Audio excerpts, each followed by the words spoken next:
Hey everybody, so you just learned about the Missouri Compromise, right? And we said it was a fix but not a solution, right, to all of these issues that are going to happen. And sure enough, just how we kind of thought that eventually California is going to cause some issues, all these different states. As the territories want to become states, you're going to have more questions about whether they're going to be a free state or a slave state. So guess what? Dun, dun, dun, dun. All the issues are starting to boil up again, and we got to make a decision. What are we going to do? So Congress comes together, and you have your bigwigs who are like, we're going to fix it with this, and we're going to fix it with that. And they all have their different ideas of what they're going to do and how they're going to fix it. Um, and sorry, let me just pull this over so I can make sure I'm telling you all the right information.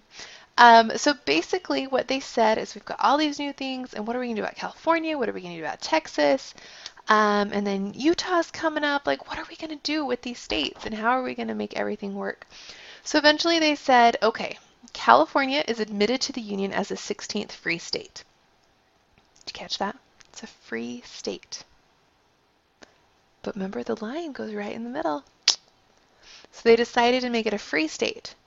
Well, now the balance is wrong. Suddenly we have more free states than we have slave states. So the slave owners are like, how dare you? You can't wait. Now we're not going to have equal representation in Congress. You're going to be able to pass laws against slavery. You're ruining our way of life.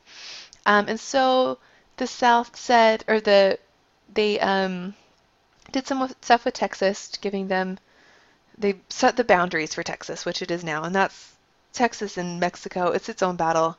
We're kind of skipping over that. But anyway, basically, in order to pacify the South, they said, all right, we're going to pass the Fugitive Slave Act. Now, this is one of those laws that, oh, you guys, it breaks my heart.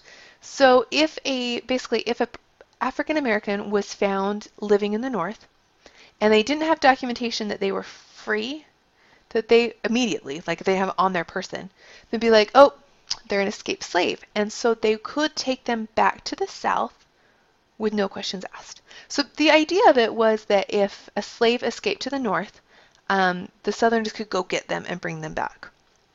So they would hire these like bounty hunters to go get their slaves and to bring them back, and then they would just start grabbing like anybody. Like they were just grabbing all the black people. Like come here, and can you imagine like the kidnapping and the horror that had to have happened? And they couldn't fight it. And so that was kind of the way that they pacified them. It was a little bit tricky. So again, the North got California as a slave state, or as a free state, and then the slave trade, somehow they had found a loophole. It was still going on in Washington, D.C. It's kind of a weird little loophole. And then Texas loses its boundary dispute with New Mexico, so basically they set up how it is, the boundaries that we see today. The South got no slave restrictions in Utah or the New Mexico territories. So they're saying, we're making California a free state. But Utah and New Mexico, they're still up in the air, and you can kind of vote or choose or push whatever you want in those. We're not going to make those decisions right now. And then slave holding was permitted in Washington, D.C. Basically, that was admitted kind of as a slave state, but Washington, D.C. isn't really a state. But the biggest thing was the Fugitive Slave Act. Okay, so that was our new compromise. Again, it's not a fix, or it's not a long-term solution. This is just something that makes everybody happy. It pacifies, but is this going to save? Is this going to make the South happy? I don't know. Are they still threatening to leave? Is the North going to push? Is everybody happy with this new compromise?